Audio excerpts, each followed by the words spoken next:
Latin America, in my part of Latin America, which is Central America and the Caribbean, the prospects are actually very good because even though we are not a region that it's the culprit for carbon emissions, we are actually on the receiving end of the consequences of the climate change. So I think there's a real interest from all the stakeholders in the region to become more aware of these financial instruments that recognize the effort to do the right thing with the environment.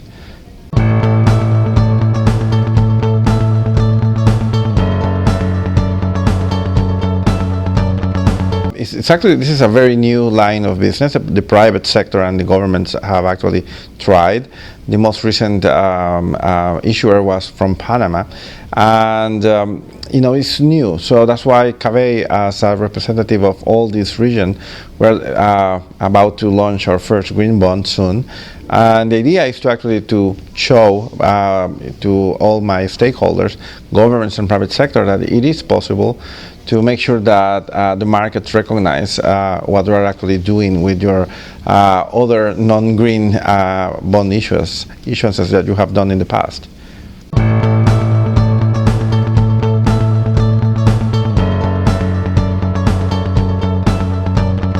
The main challenge is information. I mean, simple things like carbon emissions accounting sounds simple enough, but the methodologies are not really common.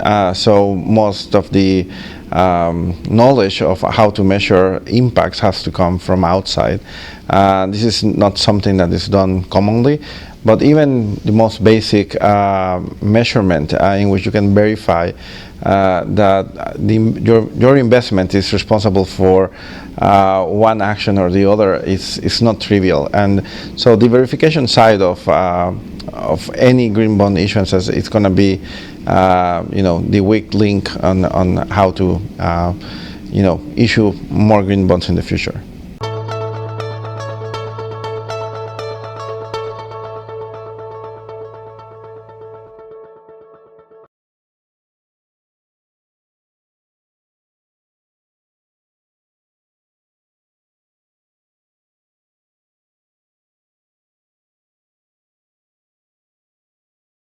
I really enjoy hearing to some of the participants, particularly the questions. I really took note of several of the things that we have not done in the region. For example, the accounting, how to actually make sure that whatever you do, it's done in the right way, so anyone in the world can actually see and say, oh, that type of investment is really green, and I need to pay a premium for it. So, good things and bad things that some other countries have done. So I think actually I come very happy for this visit to New York City.